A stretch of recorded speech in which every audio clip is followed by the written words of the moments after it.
Bonjour à toutes et à tous. Nous sommes très heureux d'être là. Nous sommes en direct mercredi 29 avril. Il est 18h. Nous allons parler aujourd'hui économie et entreprise avec vous, avec nos 4 intervenants. Donc, je suis Grégory Poincenet, président de la société Moodpoints et cofondateur de Sorry Children. Je suis avec Pierre Charrier, ici présent. Bonjour à tous. Mon ami et associé sur tous ces projets. Et nous avons donc 4 de nos participants à la campagne La Pire Excuse. Aurélie Piette. Bonjour Aurélie. Salut, bonjour à tous. Tu es économiste de formation, enseignante si je ne me trompe pas, et tu as rédigé Quand l'homo economicus saute à l'élastique sans élastique. C'est ça. Tu nous diras un petit peu ce que tu considères être l'élastique alors. Ouais. Nous sommes avec Emri Jacquila. Bonjour Emri. Ravi que tu sois ici. Donc, tu es PDG de la CAMIF, que tu auras repris maintenant il y a plus d'une dizaine d'années, et engagé dans pas mal de démarches à impact positif, tu nous raconteras. Tristan Lecomte, bonjour Tristan. Bonjour. Donc, tu es anciennement le fondateur d'Alter Eco et le PDG maintenant de Pure Project. Et tu es en Thaïlande, si je ne me trompe pas. Exactement. Et Fabrice Bonifay, bonjour Fabrice. Donc, ton micro est coupé, je pense. Tu es donc directeur développement durable du groupe Bouygues et président du C3D, qui est le collège des directeurs du développement durable. C'est ça. Bonjour à tous. Donc, alors on va commencer. Je vais vous demander comment ce moment particulier qu'on est en train de vivre, qu'on essaiera de définir après, influence la pire excuse que vous aviez partagée dans notre campagne. Et je vais pour ceci commencer par toi, Aurélie, en affichant ta pire excuse. Et Pierre, est-ce que tu peux, s'il te plaît, couper ta caméra pour que je puisse projeter? Oui, tout à fait. À chaque fois, faut pas s'inquiéter. On aime bien. Bon, à tout à l'heure. Voilà, pour le partage d'écran, il me faut un flux vidéo en plus. Alors Aurélie, donc, tu avais partagé ceci comme pire excuse. C'est ça. Et donc, qu'est-ce que comment ce moment qu'on vit influe la pire excuse que tu avais partagée avant donc la crise? Eh bien oui, j'étais économiste, c'est toujours d'actualité, hein. La pire excuse pour n'avoir rien fait. La preuve est encore là aujourd'hui, c'est-à-dire qu'au niveau économique, il n'y a rien qui change. Les économistes ne bougent pas non plus. Il n'y a pas de véritable changement, alors qu'on a conscience aujourd'hui et on sait que c'est notre modèle économique qui est à la cause de différentes crises, la crise environnementale avant tout, avec tous les effets néfastes sur la biodiversité, sur le réchauffement climatique que cette économie, ce modèle économique a eu.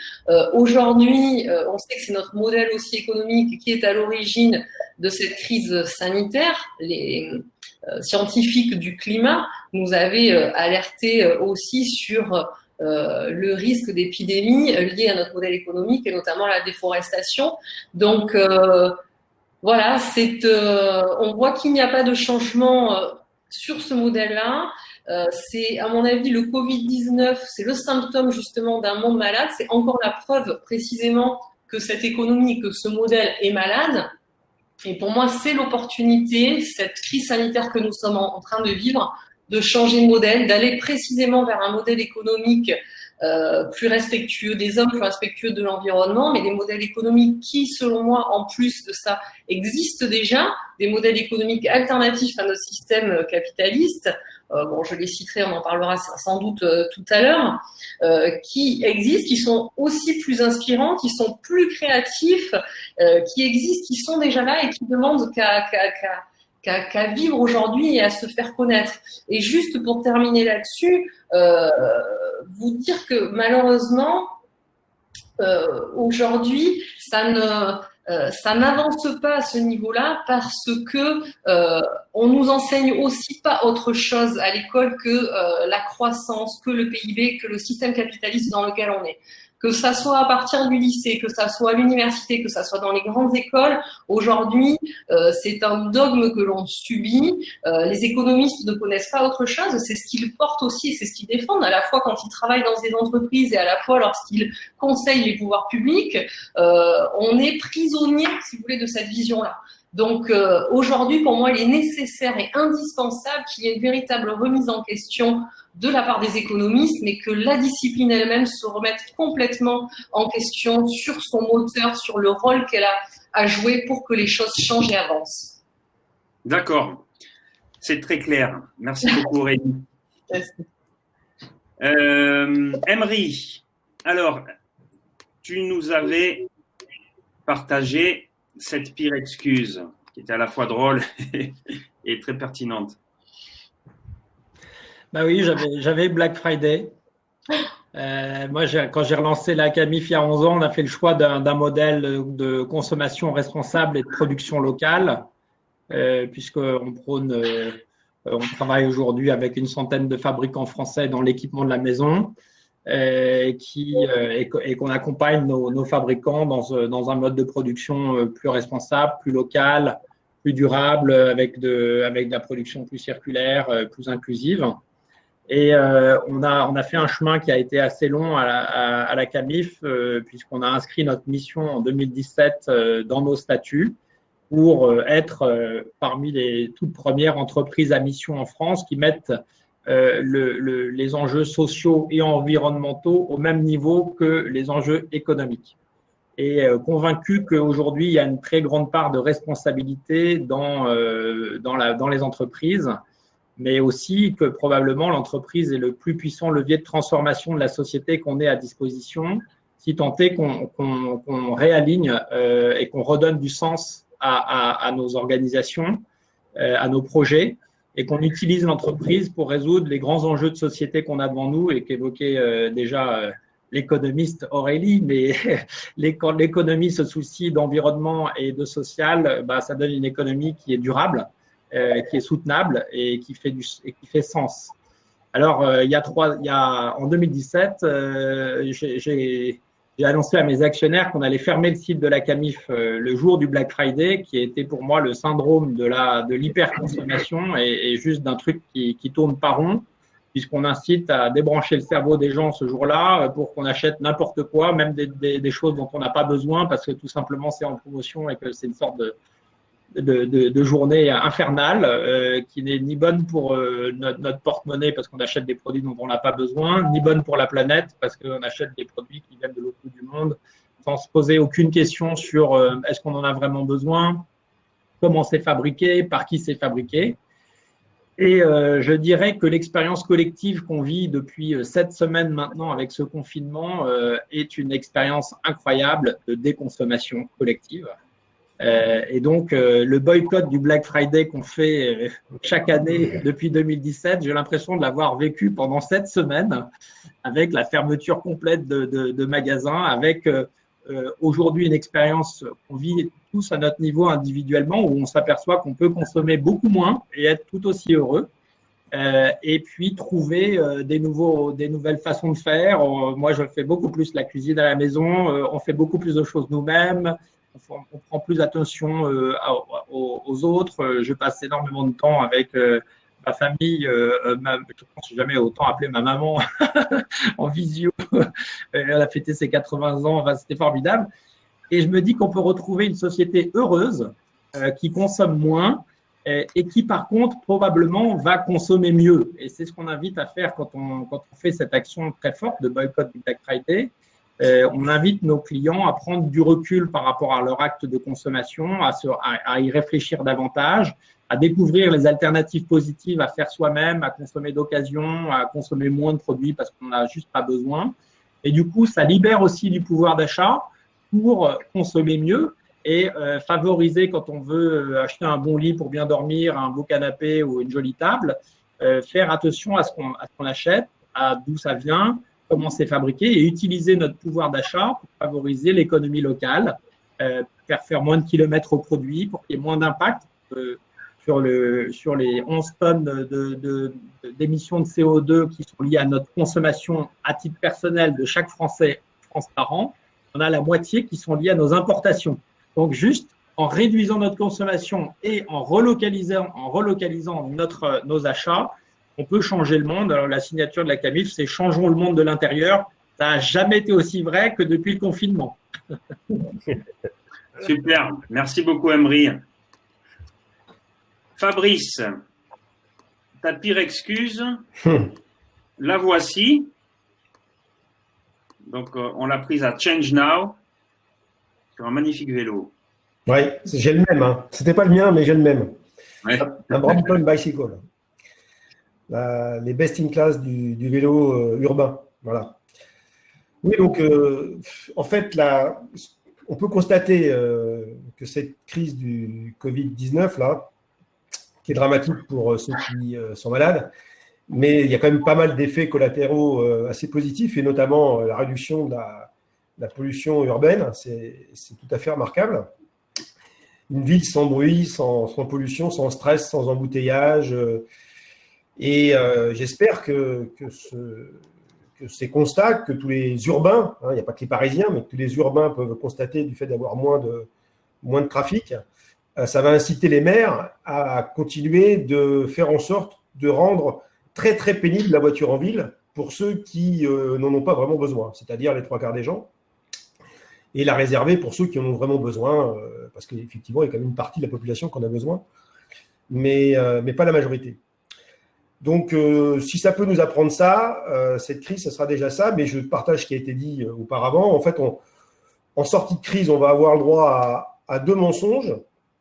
Le premier mensonge, c'est on repart comme avant pour rattraper le retard. Hein, c'est ce qui s'était passé en 2008. Rappelez-vous la petite phrase de Sarkozy, l'environnement, ça commence à bien faire. Et donc, il y a pas mal de petites voix, de signaux faibles qui disent, voilà, on va faire des moratoires sur les mesures environnementales pour sauver l'emploi, parce qu'en fait, l'excuse, c'est l'emploi. Donc, il y a ce risque qui, à mon avis, nous pend au nez d'un espèce de rattrapage entre guillemets, du temps perdu de la non-consommation pour pouvoir repartir comme avant.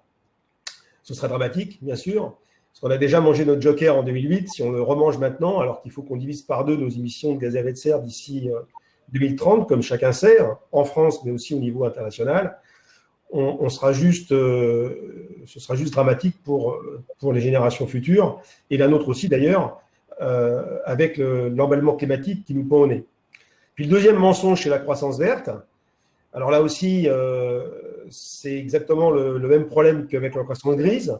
C'est pas moins grave, c'est une autre forme de gravité où en fait on veut remplacer les flux énergétiques carbonés par des flux énergétiques décarbonés, mais toujours dans le même modèle de l'hyperconsommation, avec des entreprises qui chercheront toujours, comme je le dis souvent, à essayer de nous vendre des produits dont on n'a pas toujours besoin, avec de l'argent qu'on n'a pas toujours en banque, donc en nous incitant à l'emprunter, tout ça pour impressionner d'autres gens qui n'en ont rien à foutre. On est dans ce modèle-là depuis des décennies. Et donc, ce qui est important maintenant, c'est de proposer une troisième voie qui est ni la croissance grise, ni la croissance verte, qui est la prospérité sans croissance de flux. Moi, je prends souvent cette métaphore de dire, voilà, quand un arbre a fini de grandir, il continue de produire des fruits, à fertiliser le sol, à interagir avec les autres espèces, etc. Et il ne grandit plus. Il peut grossir un peu, mais il ne grandit plus. C'est ce qui nous arrive d'ailleurs quand on a fini de grandir, c'est qu'on se met à grossir. Et je pense que c'est tout à fait possible aujourd'hui, de toute façon on n'a pas le choix, d'essayer de faire un moratoire. S'il doit y avoir un moratoire qui doit être fait, c'est un moratoire sur la consommation d'énergie globale, et puis d'apprendre à vivre avec cette énergie en décroissance, c'est-à-dire moins 4 ou 5% par an, et d'élaborer des modèles d'affaires très prospères, et même qui peuvent être d'ailleurs très abondants dans un certain nombre de cas, mais sans croissance des flux physiques. Donc c'est ça la troisième voie que je propose. Alors, je ne suis pas le seul à le proposer, bien sûr. On travaille là-dessus au Shift Project, on travaille là-dessus au C3D, et puis auprès des entreprises qui ont à peu près compris ce qui va se passer. C'est-à-dire que ce qui va se passer, c'est que de toute façon, ça ne va pas repartir comme avant, parce que par rapport à 2008, il y a déjà beaucoup moins de pétrole disponible. Donc, il va falloir que de toute manière qu'on apprenne qu'on apprenne à domestiquer cette décroissance et pas à la subir. Et pour ça, il faut qu'on arrive à élaborer un nouveau narratif du monde d'après, désirable pour les populations, y compris ceux qui ont le moins de confort matériel aujourd'hui, et d'arriver vers un nouveau slogan qui sera plus travailler plus pour gagner plus, mais comme disait Imri tout à l'heure, et je suis assez fan de ce qu'il fait dans son entreprise, du travailler moins pour vivre mieux. Très bien. Merci beaucoup, Fabrice. Donc, on va finir par l'homme qui vit avec les arbres, si je ne me trompe pas, ou au moins parmi les arbres. Tristan. J'ai donné la métaphore de Fabrice, d'ailleurs, sur l'arbre. Bien, il est fort. Hein.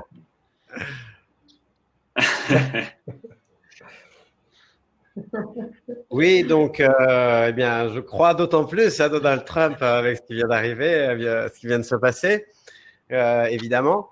Non, ce que ça m'évoque, c'est que j'ai l'impression que le virus, enfin moi personnellement, je le vis comme un peu un camp d'entraînement de ce que serait un monde post-crise climatique ou effondrement ou que sais-je, en tout cas un monde dans lequel on peut plus bouger les personnes et les produits comme avant.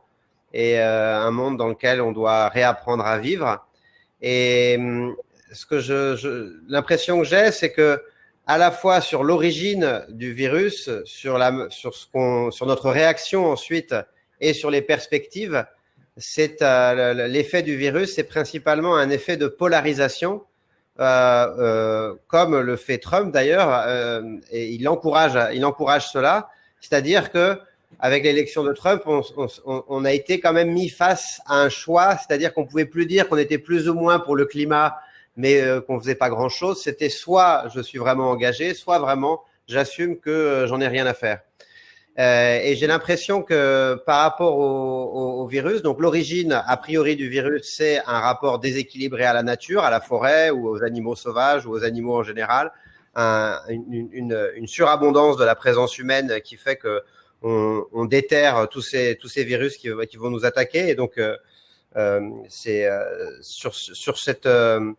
sur l'origine déjà, je pense que c'est important de le garder en tête et de pas juste traiter la conséquence qui est le virus, mais aussi de réfléchir à l'origine quand on parle de cette pandémie et de voir les réactions des gens. Certains se battent pour du papier toilette ou de l'alimentation. Aux États-Unis, c'était pour continuer à pouvoir acheter des armes pour certains.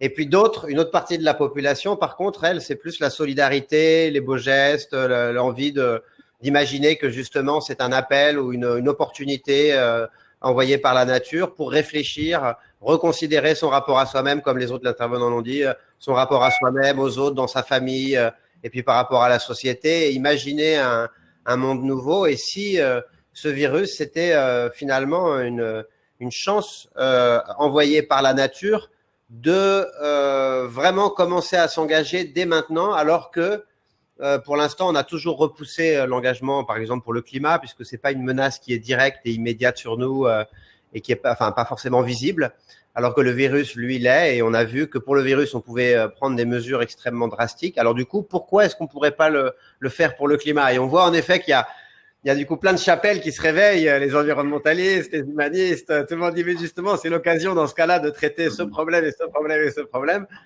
Alors la réalité, je pense, c'est qu'on va pas après le virus, j'espère qu'on va pas ni retourner à la normale, ni ça va pas être possible, je pense, de s'attaquer à tous les problèmes. Mais en tout cas, c'est le temps des choix et ça accélère très certainement, à mon avis, notre rapport à nous-mêmes, aux autres et notre rapport à la nature.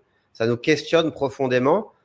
Et la réaction, du coup, est-ce qu'elle est défensive à vouloir préserver le monde d'avant avec une énergie pas chère, avec le modèle justement à la Trump de toujours plus c'est un peu une allégorie en fait, Trump, de cette société qui était pas durable, ou alors au contraire, est-ce qu'on va en profiter pour créer une société complètement disruptive et essayer de pas revenir à la situation d'avant et continuer de profiter, comme Fabrice le disait, de l'air pur et de ce sentiment justement qu'on peut faire quelque chose, qu'on peut changer et qu'on n'est pas obligé de rester dans cette routine qui n'avait pas d'avenir.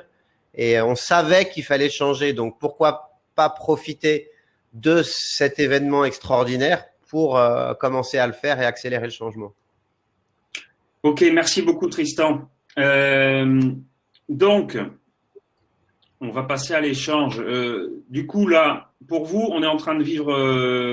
qu'est-ce qu'on vit là? C'est un petit phénomène, c'est une petite crise, c'est un moment de panique générale avec un retour à l'anormal. Alors, l'anormal en deux mots, l'anormal ou l'anormal L' anormal.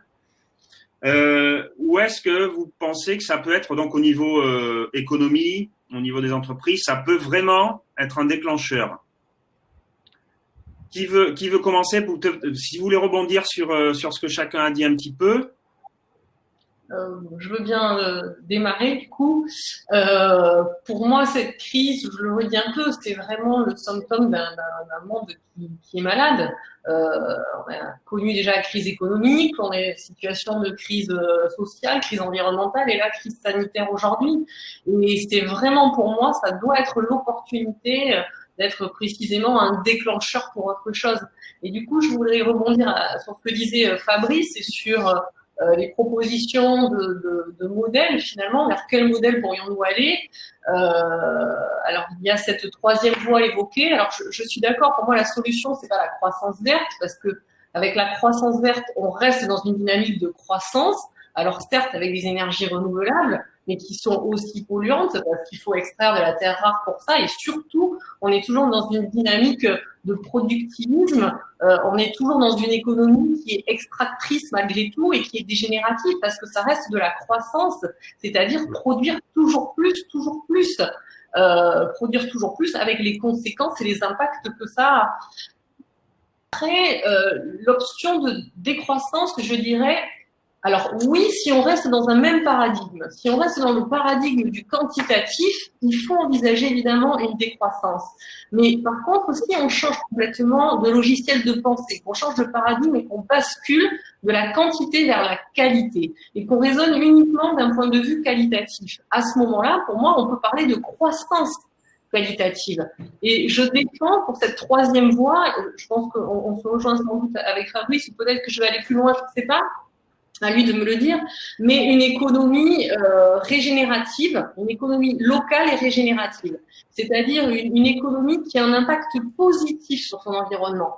C'est pas l'écologie classique que l'on entend, ou ce qui est défendu par l'écologie classique, où on essaye d'être neutre, où on essaye de faire moins mal pour l'environnement. Non, il faut qu'on soit créatif, il faut que ça soit une économie qui soit inspirante. Et pour moi, cette économie régénérative, elle est inspirante.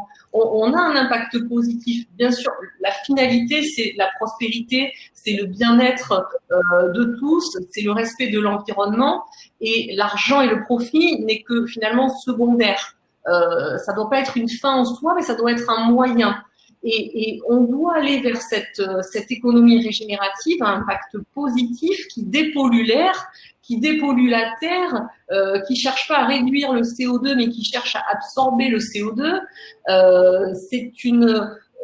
Voilà, on doit aller vers une recherche de richesse qualitative à tous les niveaux avec des indicateurs qualitatifs.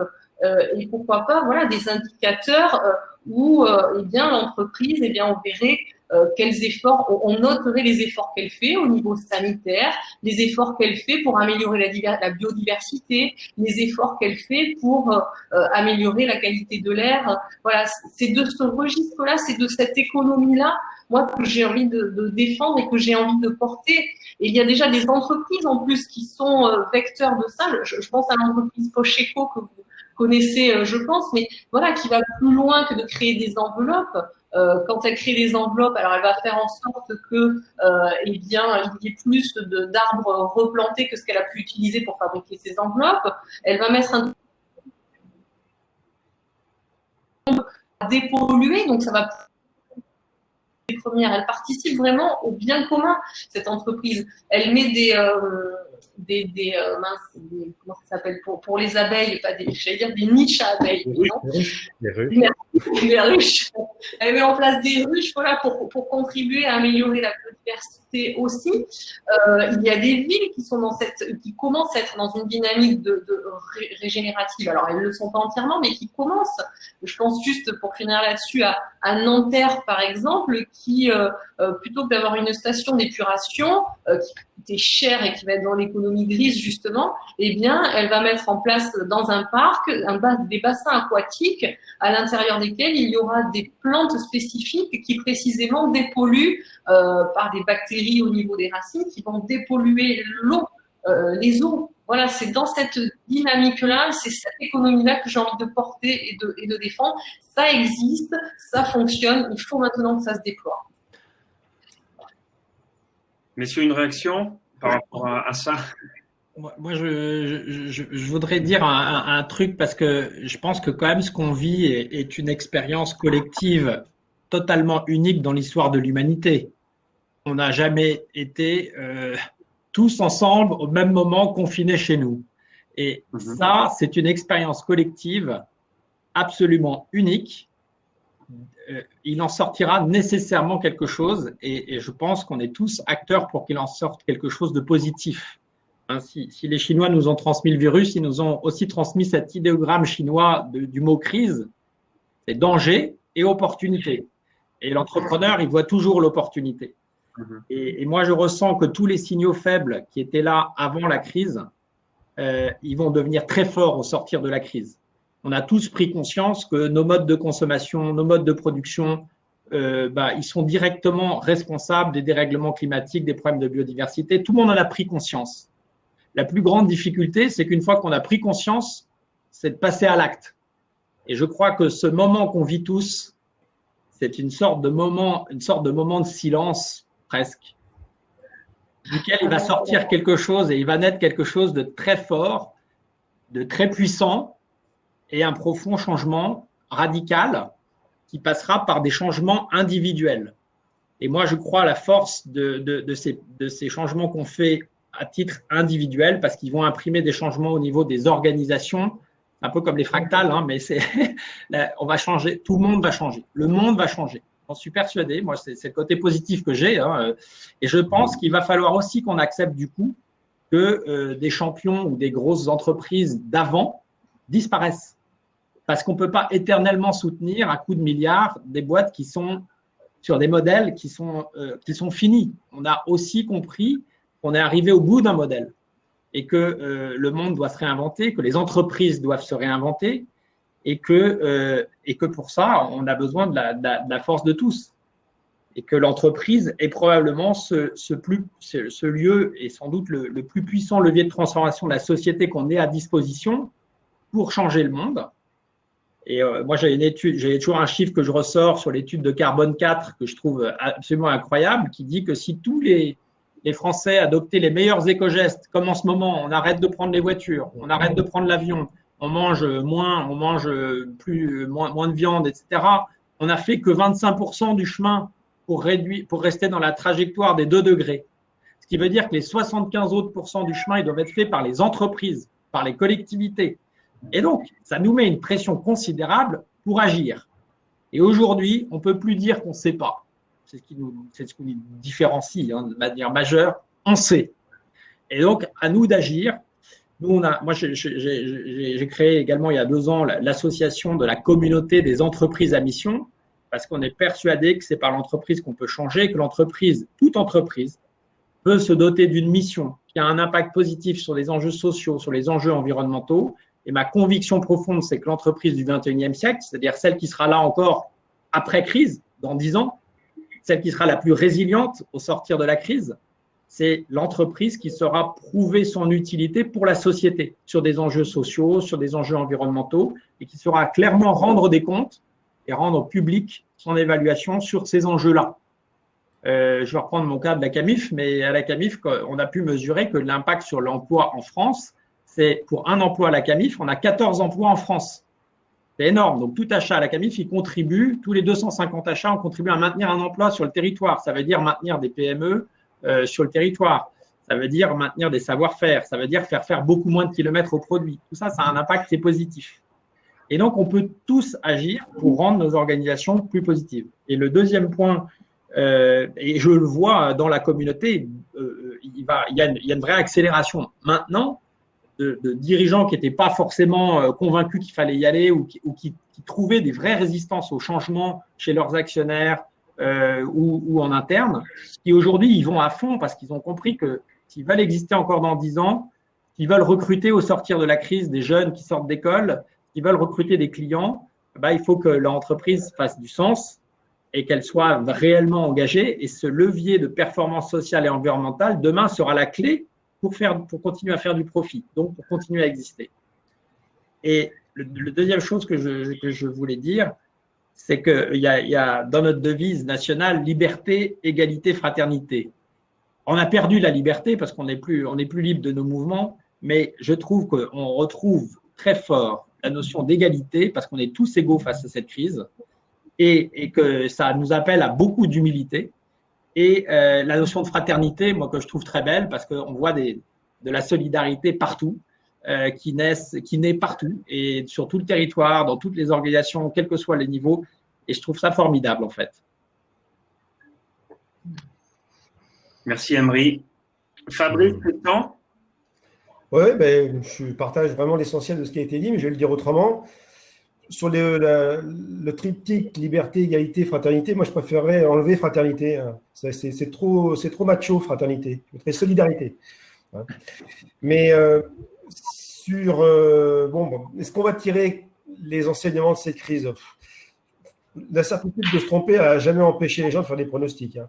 Donc je peux pas, j'en sais rien, je ne sais pas vous dire, mais je suis quand même un peu sceptique parce que je ne suis pas sûr que on a atteint tout à fait la taille critique des gens de bonne volonté. Hein. S'il y avait déjà Jacquia à la tête des entreprises, je pense que ça pourrait aller assez vite, mais ce n'est pas tout à fait le cas. Et quand on voit un peu les politiques qui sont aujourd'hui au pouvoir, hein, Trump, Bolsonaro, Boris Johnson, Macron et compagnie, ça respire pas quand même le monde d'après quand même. Hein. Donc ces gens-là ont été mis là par des gens qui ont tout intérêt à ce que ça change pas en fait, hein, parce que c'est des marionnettes, on le sait bien. Alors la difficulté, c'est vrai, je partage avec ce qui a été dit sur le fait que finalement le seul endroit où ça peut vraiment changer, c'est dans les entreprises et au niveau des collectivités locales de proximité, donc les villes, parce qu'au niveau des États, j'y crois pas de minute, hein, je crois que c'est Nicolas Hulot qui disait les réunions du GIEC, hein, c'est des réunions de copropriétaires à 180 copropriétaires, il faut qu'ils se mettent d'accord sur une seule politique. Alors ceux qui ont assisté déjà à des réunions de copropriétaires, ils ont compris que ça, c'est pas possible. Et donc, ça ne sera pas au niveau des États, ça ne peut se faire qu'au niveau des entreprises, parce que les entreprises, ce n'est pas tout à fait des démocraties, quoi. Il y a une direction générale, il y a une stratégie, et puis une fois que la stratégie est partagée par les parties prenantes, et même si elle n'est pas tout à fait, ça déroule. Ça permet d'aller assez vite. Alors, dans les villes, c'est une démocratie de proximité, et ça permet aussi d'aller assez vite dès lors qu'il y a une majorité de la population qui a bien compris les enjeux. Donc, c'est là que doit se faire la révolution, en fait, hein, dans les entreprises et dans les villes. Et pour ça, il y a des modèles qui émergent. Donc, on a besoin de modèles, on a besoin de méthodes. Je dis souvent qu'un but sans méthode est un non-sens. Donc, c'est bien les beaux discours, c'est bien les colloques et compagnie. Mais je dis souvent, moi, quand je donne des cours, c'est ce qui est important, c'est pas ce que nous savons qui compte, c'est ce qu'on fait avec ce que nous savons. Donc, et c'est une chose de savoir des choses, c'est une autre chose d'y croire. Aujourd'hui, je pense que les politiques savent que, d'abord, ils savent très très bien qu'ils ont fait des études supérieures, que la croissance finit dans un monde fini. Ils savent que mathématiquement, c'est pas possible. Ils sont pas complètement idiots. Il y en a quelques-uns d'entre eux qui sont des idiots, mais la plupart sont des gens très intelligents. Donc, ils le savent que c'est pas possible. Et donc, comme ils sont embrigadés dans un système qui les oppresse et qui les oblige à penser comme ils pensent, vous savez, c'est Al Gore dans son film qui disait c'est normal pour un dirigeant d'entreprise ou un chef d'État ou un ministre de ne pas comprendre une chose lorsque son salaire, sa position sociale ou son statut dépendent qu'ils ne comprennent pas cette chose. Et on en est là aujourd'hui. Alors, on en est là. Il y a plein de gens qui… Moi, j'ai rencontré des chefs d'entreprise et puis et même des hommes et des femmes politiques qui m'ont dit, mais on sait très bien que ce n'est pas ça qui va se passer. Mais on est dans le système. Ça me rappelle d'ailleurs le prochain Nuremberg où tous les assistants nazis ont tous dit la même chose. On était embringués dans le système. On ne pouvait pas faire autrement parce que si on marchait à côté du truc, notre famille était attaquée. Donc, on est dans un système où tout le monde ment à tout le monde. Donc, si on veut arriver à s'en sortir, il faut proposer des alternatives. Et les alternatives, nous, alors, Aurélie a parlé d'entreprise régénérative, j'adore ce terme. Moi, je pousse la même chose. Alors, on s'en fout de la sémantique, c'est l'entreprise contributive. On va sortir d'ailleurs un bouquin dans quelques semaines avec Céline Puf-Hardy-Julie. Je suis en train d'écrire ce bouquin avec elle. Et on met dans ce bouquin tout un tas de propositions méthodologiques pour qu'on puisse s'en sortir. Et pour ça, il faudra qu'il y ait une taille critique d'entreprises et de villes qui vont utiliser ces méthodes qu'on vous propose pour arriver en fait à une autre métaphore que je vous donne ici ce soir, qui est la métaphore de la Hola. Alors la Hola, c'est quoi? Vous le savez, en 1951, il y a 3 jeunes étudiants américains qui étaient dans un stade de baseball de 50 000 personnes et ils ont, sur un pari de potache, ils ont dit tiens, on va essayer de faire se lever tout le monde simplement en proposant à nos voisins de droite et de gauche de se lever au moment où on va se lever. Alors à l'époque, il n'y avait pas de téléphone portable, il n'y avait rien du tout, ils n'ont pas pu prévenir les autres, voilà. C'était complètement spontané. Et puis, ils ont essayé une 50aine de fois de se lever en disant aux autres de se lever juste après. Alors, ils passaient pour des fous, bien sûr. Et puis, miracle, à la 51e fois, eh bien, les voisins se sont levés, les voisins des voisins, les voisins, et puis la Hola s'est mis en place. Et c'est un peu ce que Christophe Itier essaye de faire avec son système des 10%, et je pense qu'il a raison. Il faut qu'on arrive à avoir 10-15% d'entreprises, de villes qui vont basculer vers ce monde d'après qu'on vient de décrire, plus inclusif, plus solidaire, où on va plus partager, plus collaborer, où on aura certainement des rémunérations moindres, mais ça ne nous empêchera pas de discriminer les talents, parce qu'il faudra toujours discriminer les talents, c'est important, mais on peut faire de la reconnaissance avec autre chose que des rémunérations à 7 chiffres.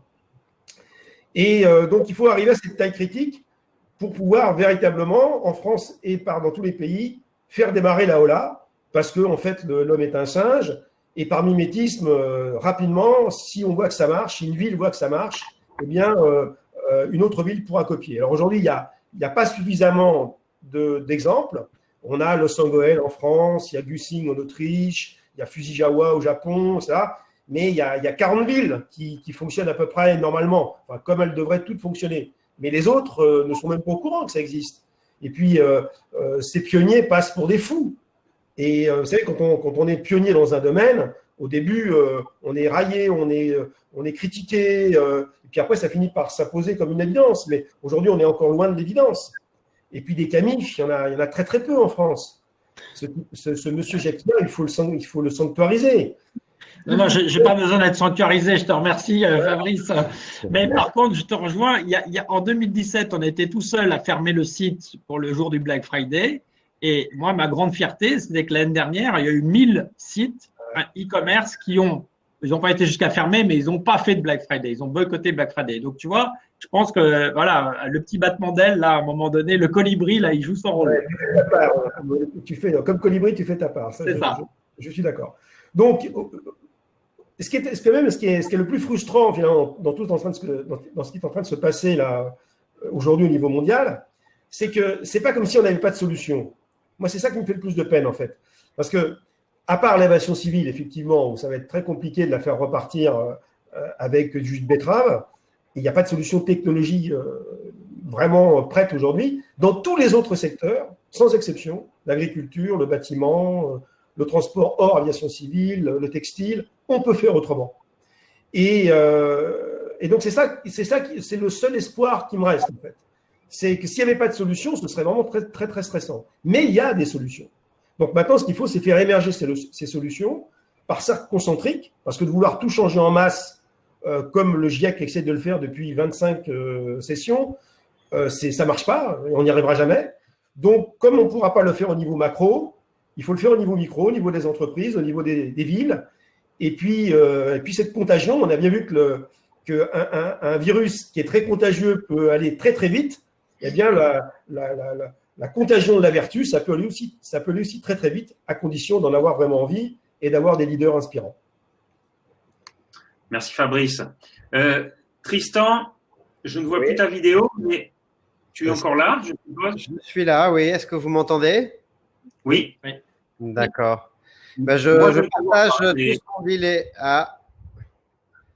je partage tout ce qu'ont dit les intervenants précédents. En particulier, j'ai beaucoup aimé ce que disait Emery sur le fait que cette époque nous encourage à retourner vers l'intérieur, un peu dans une dimension méditative, et qu'on va sûrement en sortir quelque chose de bien.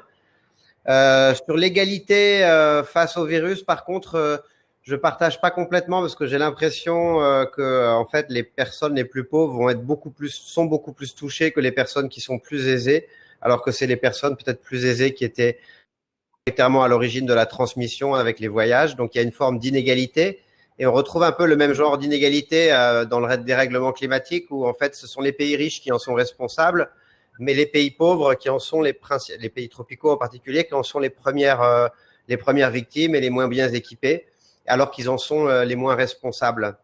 Et sur les solutions aussi qui ont été évoquées, je voudrais rebondir sur deux éléments. Un, par rapport à la résilience, et en particulier à l'autosuffisance. Donc Aurélie, elle parlait de revenir au local. Et en effet, je pense que on est en situation où on doit retrouver des modes de consommation locaux, et c'est une excellente opportunité de développer ce que l'on fait nous, par exemple, avec Pure Projet dans un certain nombre de nos projets dans le monde. Donc aujourd'hui, avec Pure Projet, on a une quarantaine de projets de reforestation et d'agroforesterie qui sont situés à l'intérieur des filières de grandes entreprises, donc des filières de café, de cacao, de textile, de produits d'origine animale, minérale ou marin. Donc on aide ces écosystèmes à être régénérés localement par les communautés locales. Ceci au départ principalement pour aider l'entreprise à compenser son empreinte climatique en le faisant à l'intérieur de sa chaîne de valeur. Donc ça, c'est le cœur de métier de Pure Projet. Et donc on a planté avec ces agriculteurs à peu près 15 millions d'arbres dans le monde à travers des modèles agroforestiers qui favorisent toujours la diversification des cultures et l'autosuffisance. Parce que aujourd'hui, donc sur les 1,3 milliard d'agriculteurs qui existent dans le monde, il y en a 1 milliard qui n'a qu'un hectare de surface cultivée. Et lui, s'il se spécialise sur un seul produit, que du riz ou que du maïs, il n'est pas du tout résilient, il n'est pas du tout autosuffisant. Et dans une situation comme celle du Covid aujourd'hui, il y a un énorme risque de famine au niveau mondial, en particulier dans les pays en développement, en particulier pour ces gens très pauvres qui ont perdu leur souveraineté alimentaire quand ils se sont spécialisés dans un produit. Et donc, il y a une urgence absolue, parce que eux, quand il y a un problème de virus, ce sont les premiers à être touchés, hein, tous ceux qui sont des travailleurs journaliers ou autres. Je le vois ici d'ailleurs en Thaïlande, où il y a beaucoup de gens, beaucoup de points de distribution d'alimentation qui a été mis en place pour les gens défavorisés, donc une grande solidarité. Et donc, l'autosuffisance, redévelopper l'autosuffisance, en premier lieu auprès de toutes ces populations marginalisées, tous les petits producteurs agricoles. Et l'autosuffisance, c'est pas le protectionnisme, hein. Le modèle, c'est d'abord d'assurer son autosuffisance pour soi, puis pour sa famille, pour son village, pour sa région et pour son pays. Donc, c'est aussi un mode de développement, mais qui est tourné d'abord sur le fait de renforcer ce qu'on appelle son immunité sociale, c'est-à-dire sa capacité à vivre normalement, même quand socialement il y a des dysfonctionnements, soit de marché ou des dysfonctionnements comme une guerre ou autre. Et donc, l'autosuffisance, à mon sens, elle reprend toutes ces lettres de noblesse. Donc, dans les médias, on parle surtout de résilience, mais pour moi, résilience, c'est plutôt une forme de résistance, de capacité à rebondir. Ce que j'aime bien dans l'autosuffisance, c'est que c'est vraiment un système qu'on monte au départ volontairement, avec cette vision qu'il faut d'abord renforcer l'intérieur avant d'aller vers l'extérieur. Ça ne veut pas dire qu'il n'y a pas une production. En général, dans un modèle d'autosuffisance pour une ferme, c'est sur 3 hectares. Il y a 1 hectare de réserve d'eau, 1 hectare de cash crop, le riz par exemple, ou le maïs ou le blé, pour quand même avoir de l'argent et pouvoir échanger dans une société où il y aura toujours quand même besoin d'échanges, ne serait-ce que pour l'éducation, les médicaments, etc. et puis 1 hectare qui est dédié 100% à l'autosuffisance. Donc, produire tout ce dont on a besoin pour se nourrir, se vêtir et aussi son habitat, donc replanter du bambou, du bois. Donc, ça, c'est un modèle qu'on a développé beaucoup avec des agriculteurs en leur apportant des arbres donc dans ces projets climatiques. Et on se rend compte qu'aujourd'hui, cette dimension autosuffisance, où on les a développés, on les a aidés à développer des jardins maraîchers, etc. On a nous-mêmes une ferme ici à Chiang Mai qui est autosuffisante et qui est développée sur ce modèle, une ferme agroforestière où on a tout pour vivre. On se dit ça, c'est vraiment l'avenir et la modernité. Et en fait, après, on se dit, mais OK, on en a besoin pour les petits producteurs agricoles dans les pays en développement, mais on en a aussi besoin pour nous en France et aussi pour les Parisiens. Alors, je ne sais pas comment ceux qui sont à Paris vont faire pour faire pousser leurs tomates dans leur appartement. On n'est pas encore prêt pour ça. Mais au moins, au niveau de la région parisienne, comment assurer que Paris puisse être entièrement fourni de produits locaux et bio et de saison, idéalement aussi, apportés avec des transports doux. On voit que voilà, la crise, elle nous questionne sur quelque chose qui est un super avenir pour nous. On savait qu'on devait faire ce changement. Pourquoi pas démarrer tout de suite.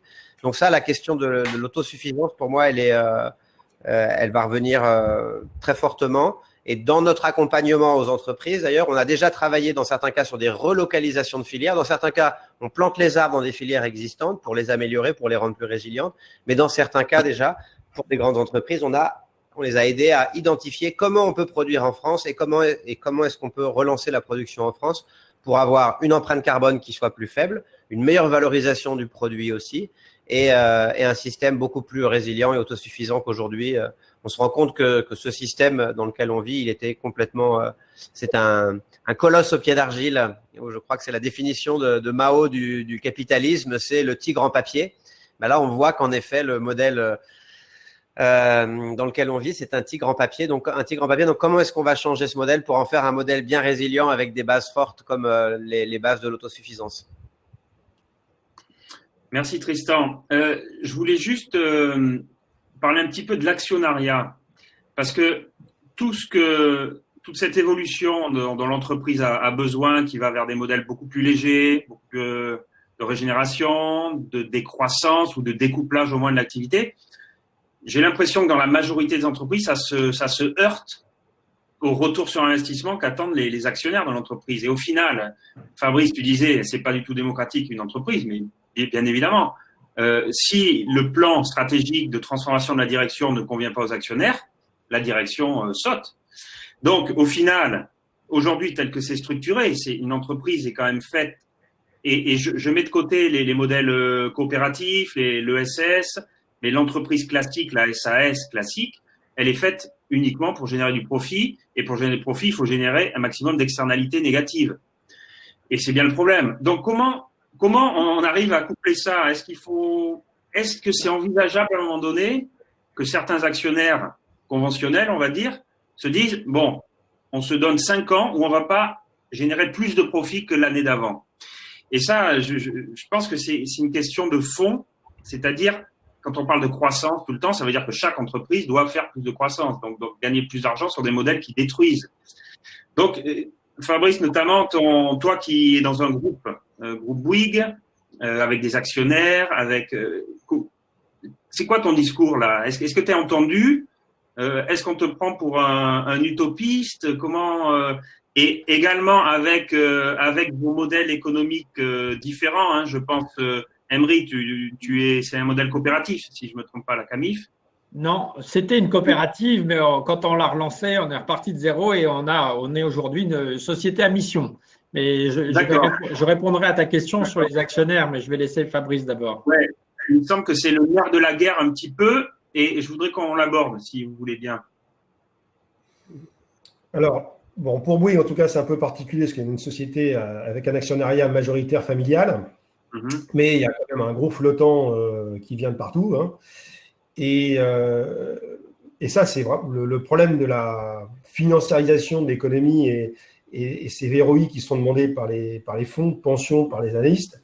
C'est vrai que ça facilite pas la transition. Parce que ces gens-là, effectivement, ils ne mettent de l'argent dans l'entreprise, non pas pour faire qu'elle aille mieux, mais c'est parce qu'ils sentent qu'à un moment donné, cette entreprise gagne plus d'argent et ça leur permet d'avoir une meilleure rentabilité pour leurs propres clients qui sont les retraités américains ou des fonds de capitalisation de ceci ou de cela qui ne vivent que de leur capacité à faire de l'argent, en fait. Hein. Ouais.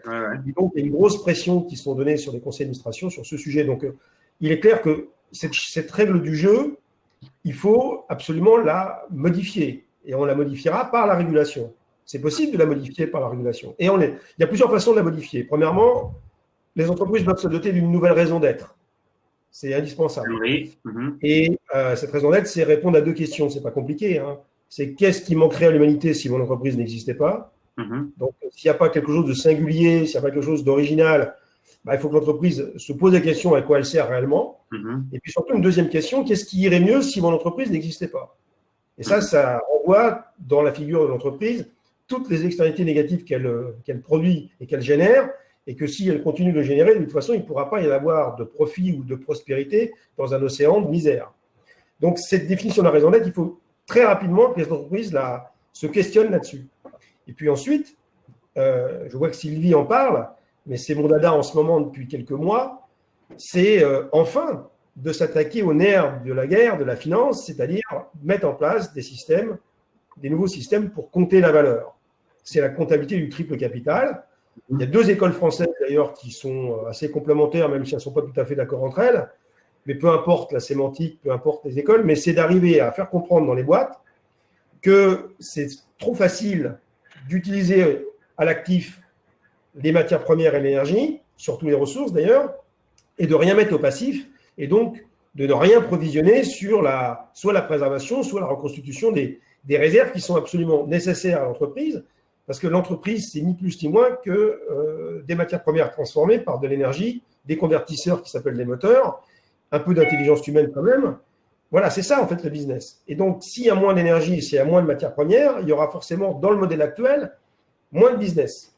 Ce qu'il faut arriver à comprendre aux investisseurs de demain, c'est qu'on va rentrer dans ce qu'on appelle l'ultra-sobriété, l'ultra-frugalité, ce fameux découplage qu'aujourd'hui la plupart des économistes hors Aurélie n'ont pas compris. Je ne suis pas sûr que ce soit possible, mais c'est pourtant ça qu'il va falloir qu'on fasse, c'est d'arriver à faire en sorte de créer toujours plus de valeur avec toujours moins de matières premières utilisées, toujours moins d'énergie. Et ça nécessite de passer d'une approche linéaire à une approche qui sera complètement circulaire, non pas sur le recyclage, mais sur le réemploi, non pas sur la possession, mais sur l'usage. Bon, voilà, il nous reste 10 ans pour basculer, pour passer d'un modèle à l'autre, avec des rentabilités qui seront forcément moins importantes qu'aujourd'hui. Parce qu'aujourd'hui, on triche avec des effets de levier, avec de la financiarisation, avec des systèmes d'algorithmes, etc. On triche. En fait, on se moque de Lance Armstrong qui a gagné 7 fois le Tour de France en se dopant, mais la finance mondiale, c'est du Lance Armstrong à tous les étages. On est en survitesse. Hein, donc, toutes ces dettes qu'on a accumulées, on sait très bien qu'on ne les remboursera pas. Et maintenant, on est en train de se dire, bon, ben voilà, on sait qu'on ne va pas les rembourser, donc on va les mettre dans un coffre, on va simplement s'occuper des intérêts des dettes.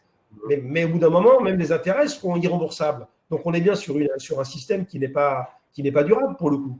Pour moi, la démonstration, elle est à faire par les entreprises elles-mêmes. Et la démonstration que sont en train de faire beaucoup d'entreprises, c'est que le levier de la performance économique, c'est la performance sociale et environnementale. Parce que les entreprises qui seront les plus performantes sur les enjeux sociaux, sociétaux, environnementaux seront celles qui auront la préférence de leurs clients, de leurs collaborateurs, qui attireront les meilleurs talents. Et on voit déjà aujourd'hui qu'il y a un lien entre performance sociale et environnementale et performance économique. Et donc, la finance, elle va suivre. Il n'y a pas besoin de régulation. La finance, elle va sélectionner et elle sélectionne déjà aujourd'hui les entreprises sur des critères extra-financiers, sur leur performance extra-financière. Nous, on est Bicorp depuis 2015. Regardez la performance des Bicorp.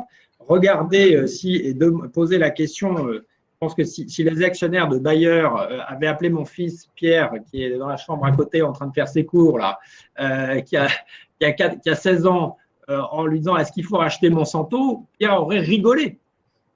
Parce que c'est juste stupide ce qu'ils ont fait. Mais ils ont vu à court terme. Ils n'ont pas changé de lunettes. Or, aujourd'hui, les bons financiers, ils ont changé de lunettes ou ils sont en train de changer de lunettes et ils sont en train de passer d'une vue très court-termiste, effectivement portée sur l'EBITDA à 3 mois, etc., à une vue plus long terme, peut-être 5 ans, 10 ans, et pas que sur des indicateurs économiques, mais sur des indicateurs de performance extra-financière, des indicateurs sociaux, des indicateurs environnementaux.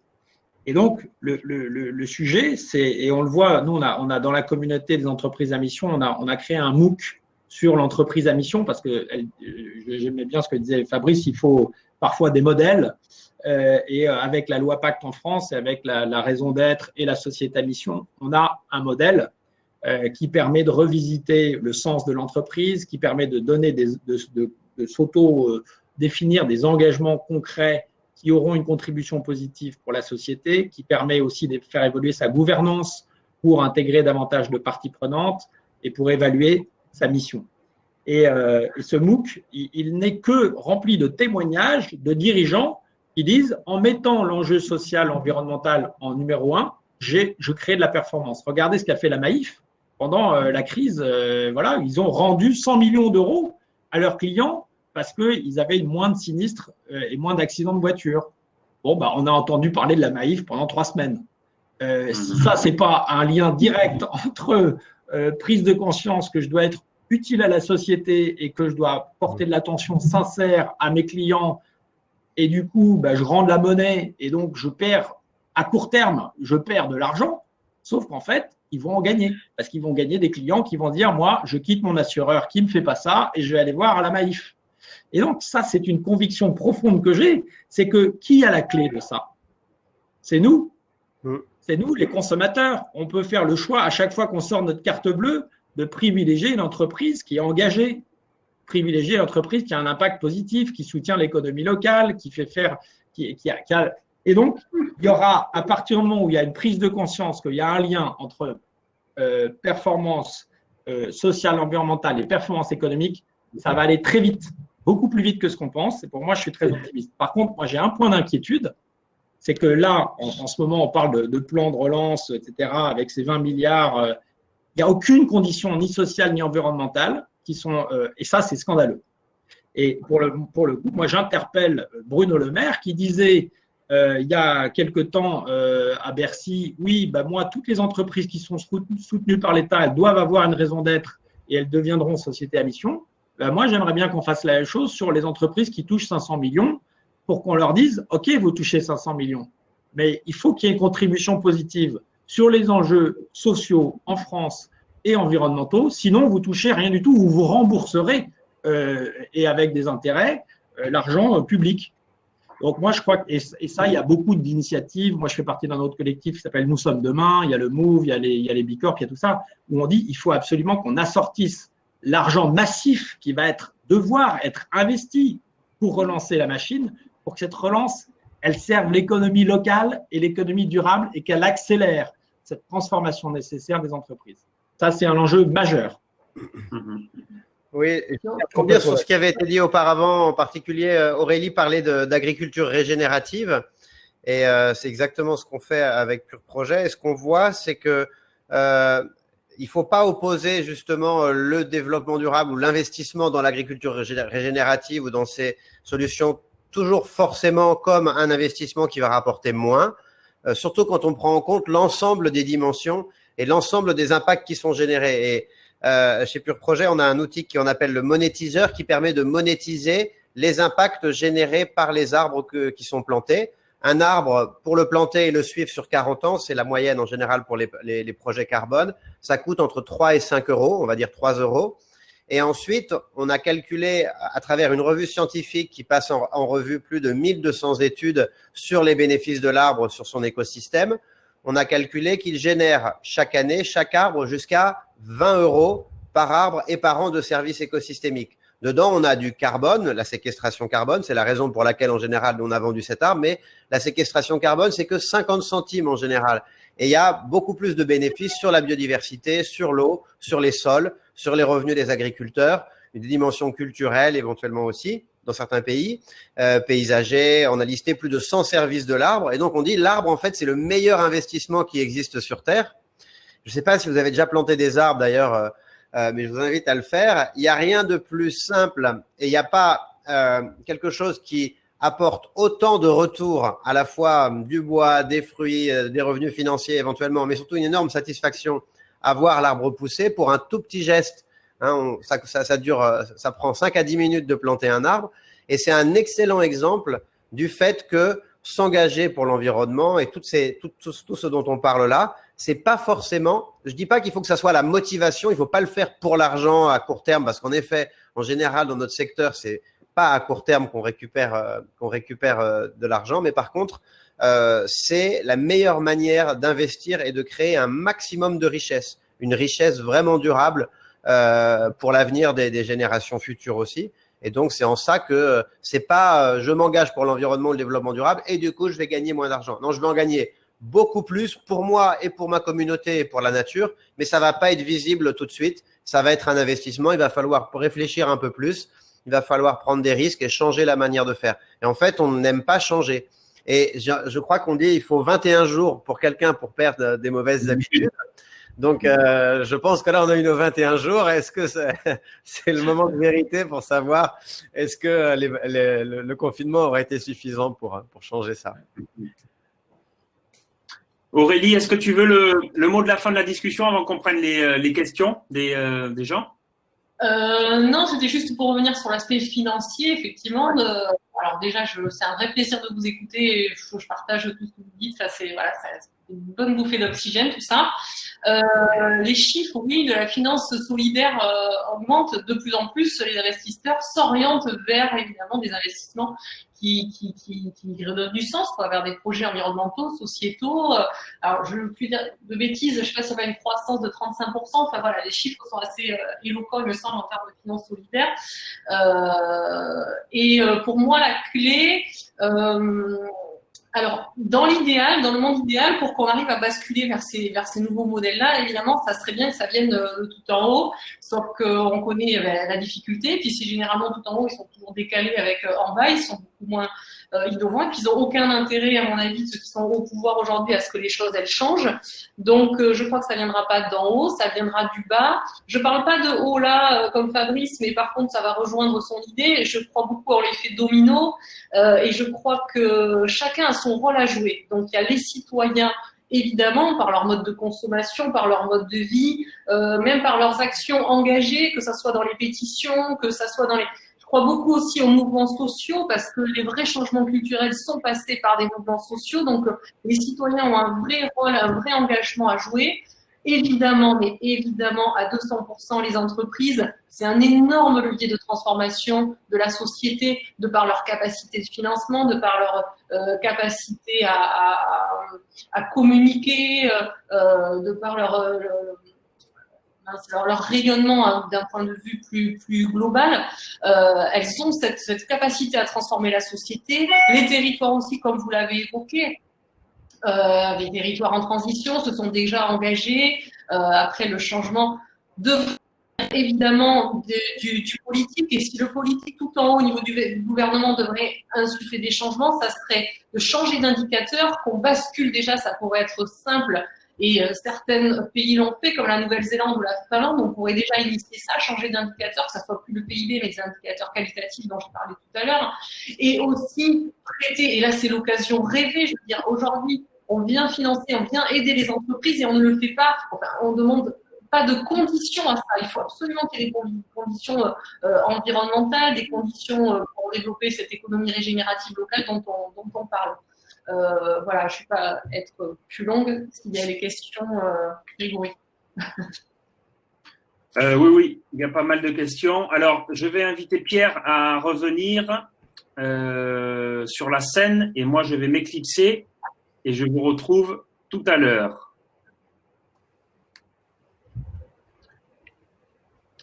Voici Pierre. Oui, donc on a eu quelques questions posées par les gens qui nous suivent. Vous pouvez en poser encore quelques-unes dans le module là, sur la droite. On essaiera de répondre au maximum de questions. On a une question de Vincent, laquelle alors, Oui, Fabrice, tu avais peut-être commencé à taper une réponse parce qu'on voit dans le petit module que il y a écrit Fabrice Bonifay est en train de répondre. La question était, comme expliqué, nous avons 2 outils puissants, entreprise et collectivité. Quel indicateur mettre en place par exemple, pour ne plus parler de PIB, mais de BNB, bonheur national brut, par exemple. Fabrice, si tu veux commencer, peut-être tu avais… Oui, il y a beaucoup de gens qui ont travaillé sur ces questions de nouveaux indicateurs de création de valeur. Hein. Il y avait la commission Stiglitz il y a quelques années qui avait été mise en place à l'issue du Grenelle, je ne sais pas si vous vous souvenez, et puis qui a fait long feu, hélas, sur la façon dont on peut mesurer un indice du bonheur humain, une espèce d'IDH qui existe déjà d'ailleurs au niveau de l'ONU, hein, qui est un modèle de développement qu'on pourrait très bien réhabiliter pour mesurer finalement les fondamentaux du bonheur sur Terre, c'est-à-dire un minimum d'épanouissement, manger à sa faim, avoir un toit, etc. Et puis mesurer aussi un petit peu d'immatériel, combien de minutes on rigole par jour, etc., qui sont des indicateurs très forts pour démontrer le bien-être d'une population par rapport à une autre, sachant que tout ça, c'est très lié à des enjeux culturels. Mais il est vrai qu'aujourd'hui, on a un indicateur qui est omnipotent, omniprésent et qui est faux, hein, qui est le PIB, qui est l'art de compter ce que l'on gagne sans jamais compter ce que l'on doit à la nature et qui nous a menés là où on est aujourd'hui. Donc, il faut absolument changer cet indicateur sans forcément l'annuler complètement, parce qu'il montre un certain nombre de choses qui sont intéressantes, mais de faire peut-être rentrer l'informel dans le PIB, qui n'apparaît pas aujourd'hui. Enfin, moi, je ne suis pas économiste, Aurélie pourra en parler mieux que moi. Mais il est clair aujourd'hui qu'on manque d'indicateurs qui pourraient démontrer le bien-être de l'humanité sans, pour autant, ça a été dit dans le fil des questions-là, vouloir tout monétiser. Parce qu'on est rentré dans une économie, dans une société où on connaît le prix de tout et la valeur de rien. Je pense qu'il y a des choses qu'il ne faut pas monétiser et qu'il ne faut pas chercher à monétiser d'ailleurs. Donc là aussi, il y a beaucoup de réflexions à avoir, il y a beaucoup d'experts qui travaillent sur ces sujets. Ce qui serait intéressant, c'est que les experts, on arrête de les écouter quand il y a le feu dans la maison, comme en ce moment avec le Covid-19. On écoute les scientifiques parce que tout le monde est paniqué. Ça serait bien aussi qu'on écoute les scientifiques lorsque les phénomènes sont plus longs à se mettre en place, mais seront aussi d'autant plus irréversibles. Moi, je dis souvent qu'il n'y aura pas de vaccin contre le changement climatique. Donc, il est vraiment urgent d'écouter les scientifiques, même si ce qu'ils dénoncent est sur des enjeux de long terme ou de moyen terme, plutôt que des enjeux de court terme. Je voudrais peut-être dire quelque chose sur la monétisation. On monétise les services de l'arbre pour donner un ordre de grandeur de tout ce qu'il génère, mais ce n'est pas dans l'objectif de monétiser et vendre chacun des services. Hein. Je voyais qu'il y avait cette question aussi. Juste une précision, voilà. Pardon. Dans l'idéal, pour faire rapide, je pense qu'il faudrait une combinaison en fait d'indicateurs. Il ne faudrait pas un seul indicateur, il faudrait une combinaison, ne pas exclure un indicateur de richesse matérielle, oui, des indicateurs plus qualitatifs de prospérité. Ça peut être des indicateurs au niveau des inégalités en termes de revenus. Ça peut être plus précisément en termes d'emploi, de qualité d'emploi aussi. Ça peut être des indicateurs environnementaux quant à la qualité de l'air qu'on respire, la qualité de l'eau. Ça peut être aussi au niveau de la biodiversité, de sa richesse. Voilà, c'est juste pour compléter avec des exemples un peu plus concrets sur le type d'indicateur. Emery, est-ce que tu veux répondre à ça, la question du bonheur national brut? Nous, on a un indicateur à la CAMIF qui s'appelle le bien, le bonheur à l'intérieur de l'entreprise. Voilà, on le mesure régulièrement à travers des enquêtes qu'on fait à nos collaborateurs, mais pour moi, la meilleure preuve du bonheur de l'entreprise, à l'intérieur de l'entreprise, c'est l'engagement des collaborateurs qu'on peut mesurer sur chacune de nos actions. Et je crois qu'on a tous une responsabilité là-dedans. Et moi, il y avait une question, Grégory, que tu n'as pas posée, mais il n'est pas là, qui était qu'est-ce que je ferais en sortie de confinement, et je lui ai dit spontanément, et j'adore ce que tu as dit, Tristan, tout à l'heure, moi, j'irai me balader dans la forêt parce que ça me manque terriblement. J'adore me balader dans la forêt. Et à Niort, on fait nos entretiens annuels en balade le long de la Sèvre. On a institué ça il y a 4 ou 5 ans parce que c'était totalement rasoir de faire les entretiens annuels dans un bureau face à face. Et donc, on a dit, allons nous balader. Et on fait des balades magnifiques dans le Marais Poitevin. On part 2 heures, 3 heures, le temps qu'il faut pour se dire tout ce qu'on a à se dire. Et c'est juste extraordinaire. Ça a changé nos entretiens annuels, puisque au lieu d'être face à face, on est côte à côte. On n'est pas statique, on est en train de marcher, et on n'est pas dans un bureau cloisonné entre quatre murs, mais on est en pleine nature. Ça permet de respirer, ça a beaucoup de vertus positives. Et donc, le bonheur, on peut le trouver chaque jour dans des petites choses. Si tu aimerais, j'allais vous demander ça, mais tu as spoilé la fin de la pardon. Et oui, à la fin, je vous demanderai chacun une œuvre majeure à partager en période de confinement et une action phare. Qu'est-ce que concrètement on peut faire dès la fin du confinement? Et je m'en vais. À tout à l'heure. On a entre-temps Mathias qui dit qu'il est toujours dubitatif sur l'actionnariat. Donc sa question, est-ce souhaitable, possible de s'en débarrasser et si oui, comment? Je pense qu'il ne faut pas non plus stigmatiser l'actionnariat comme étant le mal. L'actionnariat, c'est aussi celui qui finance l'actionnaire, l'entreprise, qui dans certains cas peut avoir un bon impact, tout dépend de l'intention qu'on a. Et en tout cas, nous, ce qu'on voit en tant que prestataire d'entreprise, c'est qu'il y a en effet souvent une différence entre celles qui sont détenues par des familles ou un actionnariat stable d'un côté, et celles au contraire qui sont en bourse. Et quand il y a eu la crise de 2008, par exemple, on a vu que les entreprises qui étaient cotées en bourse réagissaient beaucoup plus fortement dans la réduction de leur budget développement durable ou d'engagement, alors que celles qui étaient détenues par un actionnariat stable ou par un actionnariat militant, elles avaient tendance à beaucoup plus voir leur engagement dans la durée et donc moins réduire leurs engagements, voire même parfois le renforcer. Donc c'est pas, il faut pas, enfin, on peut vouloir la fin de l'actionnariat. Moi, je suis pas pour la fin de l'actionnariat, mais tout simplement pour que l'intention de l'actionnaire soit le plus projetée dans la durée et dans un développement qui soit pas destructeur, avec la triple comptabilité, par exemple, dont on a parlé, ou le rééquilibrage des objectifs de l'entreprise, en tout cas.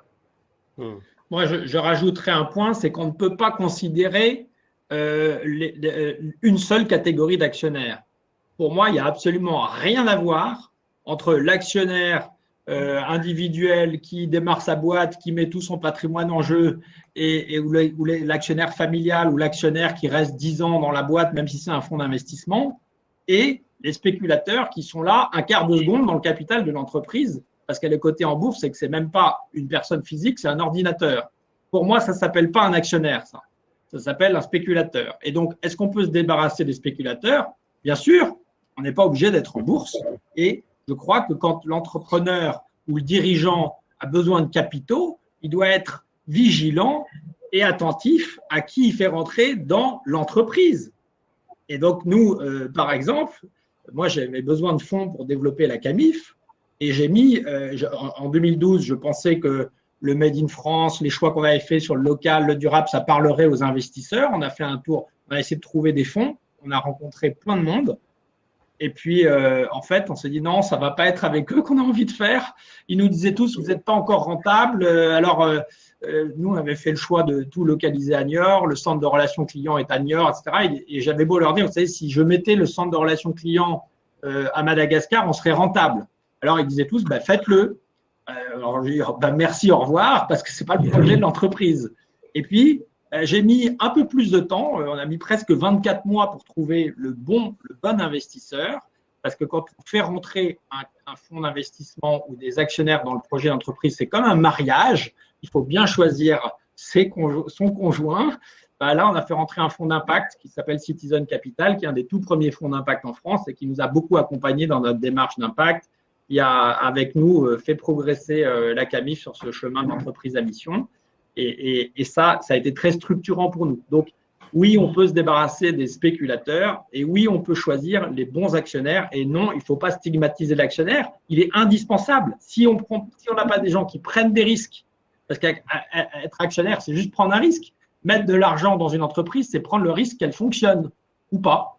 Et c'est prendre le risque de changer le monde ou pas.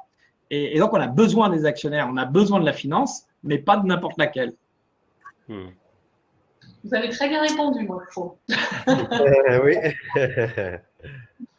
Vous avez une question, je ne sais pas si je peux la poser éventuellement à Fabrice. Est-ce que je peux, éventuellement? Oui, tu peux, oui. Fabrice, oui, je voulais savoir comment était accueilli en fait votre discours auprès des entreprises qui sont présentes au sein du C3D. Il y a les grosses structures qui font, voilà, qui sont là. Je crois que c'est les représentants. Bon, après, vous avez les représentants du développement durable, mais est-ce qu'ils arrivent à faire passer ces messages-là auprès de ces grands groupes? Quels sont les échos?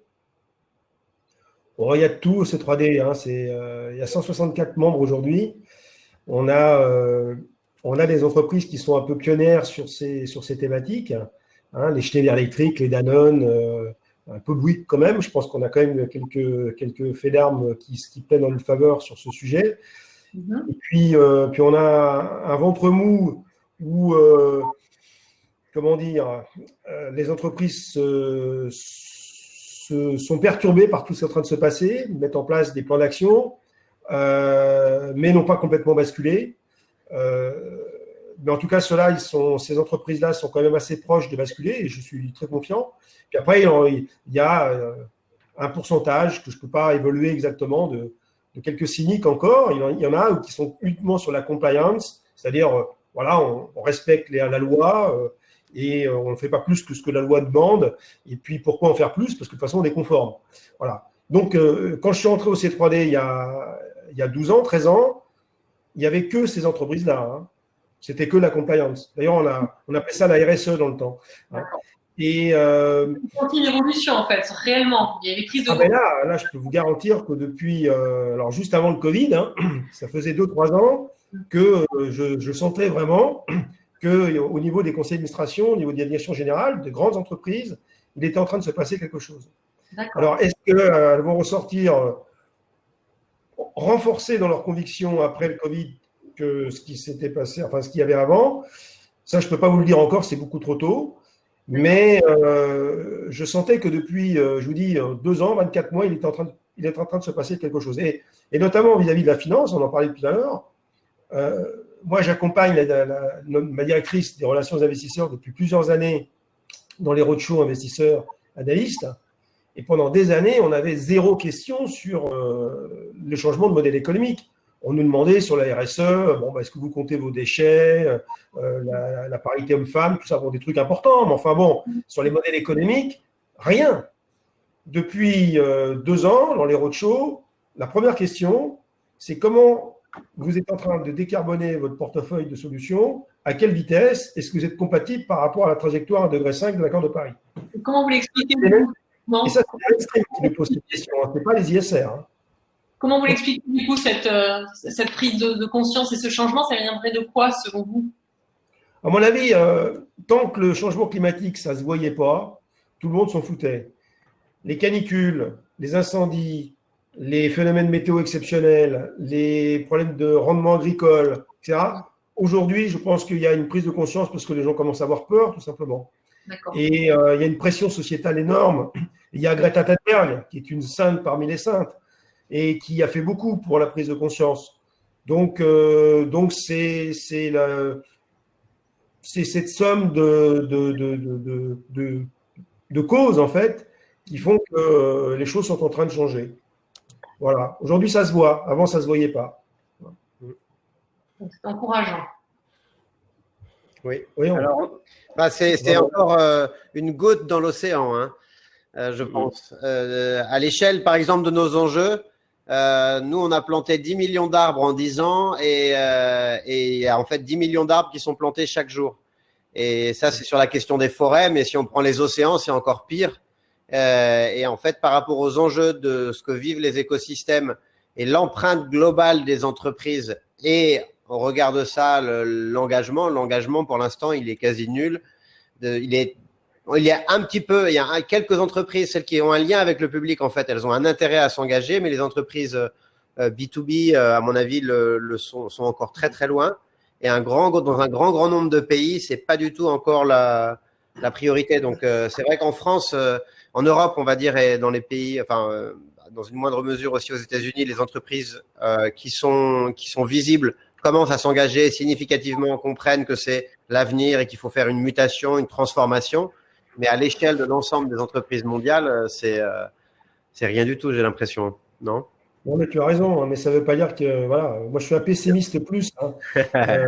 Faut pas, Non, mais la bouteille est moitié pleine quand même, on va dire. Hein. On va finir sur une note. Ouais, il faut continuer, il ne nous reste plus beaucoup de temps. Je confirme les signaux faibles et les choses, voilà, pour moi, elles avancent aussi. Il faut voir le verre à moitié plein aussi. Et je crois que le changement, pour moi, le changement de paradigme, il viendra de là. On parlait d'individualité, d'individu qui doit changer, basculer. Mais s'il y a un truc pour moi à retenir et s'il y avait une conclusion à faire, ça serait vraiment sur justement l'optimisme et le fait d'avoir un discours positif et de voir le verre à moitié plein, quoi qu'il en soit. Et même si c'est des signaux faibles et c'est tout, ça avance quand même et ça progresse.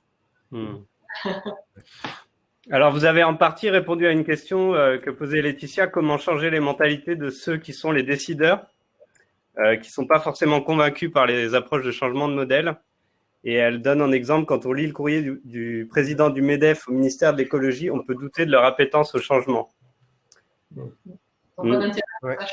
Moi, j'ai une technique pour ça. On pose souvent la question.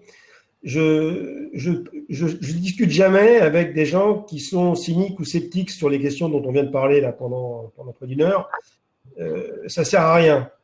Il y a tellement de gens qui veulent agir dans nos entreprises et dans la société civile. Il y en a tellement aujourd'hui que l'essentiel de mon temps, je travaille avec ces gens-là. Donc les connards brillants, les sceptiques, tous ces gens-là, je les ignore, je leur parle même pas, je cherche même pas à polémiquer avec eux. Les gens sur Twitter, par exemple, qui font des commentaires méchants, je les bloque tout de suite. Comme ça, c'est fini, j'en entends plus parler. Et depuis que je fais ça, je me sens vachement mieux. Mais néanmoins, il faut éviter de tomber dans l'entre-soi parce que c'est quand même c'est plus confortable certainement, mais Tristan a raison, on est face à un océan de gens qui pensent pas du tout ça. Mais pour moi, le vrai changement, il viendra quand on aura pris conscience que la performance sociale et environnementale est le meilleur levier de performance économique. Et c'est en train de se passer, et c'est en train de se passer grâce à chacun d'entre nous. Et chaque jour, on peut contribuer à privilégier les entreprises qui privilégient les enjeux socio-environnementaux. Et on a donc tous une responsabilité, on est tous acteurs des changements dont le monde a besoin, pour reprendre une expression connue. Ouais. Le changement par l'exemple. Le changement par l'exemple. Et on a parlé d'espérance aussi. Je suis très sensible à ça et au fait d'être positif et c'est la seule manière d'amener le changement parce que c'est ce qui engage une dynamique positive. Et par rapport aux gens qui sont sceptiques, parfois c'est des gens en fait qui veulent juste être convaincus. Donc la prochaine fois, Fabrice, peut-être ne unplug pas tout de suite et voilà parce que parfois il y a des personnes, ils ont une forte ambition pour le sujet où ils ont envie qu'on leur donne des arguments pour que eux puissent expliquer pourquoi ils vont changer. Et donc, ils sont très virulents, mais c'est pas forcément qu'ils sont anti. C'est très compliqué. Pierre, est-ce qu'on a une dernière question ou est-ce qu'on passe au tour de table de conclusion? On a encore des questions. Il y avait une question assez technique à laquelle vous pouvez répondre peut-être rapidement. C'était Coralie qui disait un des freins actuels pour fixer les objectifs du progrès de l'entreprise et de connaître les seuils de régénération, les données scientifiques fiables des scientifiques. Y a-t-il des données accessibles en open data? Est-ce que vous avez connaissance de données qui seraient accessibles sur la régénération, sur la valorisation des activités de régénération? Oui, c'est le TEEB, TEEB par exemple. Donc c'est un recueil de 1300 études scientifiques sur l'impact de toutes les activités régénératrices, en particulier dans le domaine agricole, etc. Donc, TEEB, c'est la plus grosse base de données. C'est un exemple où on peut trouver plein d'études et d'impact. En open source, c'est complètement… Ouais. Parfait. Et puis, pour finir, Vincent rebondissait sur l'idée de se débarrasser des spéculateurs. Et là, c'était plus sa question faisait plus le lien avec le milieu politique.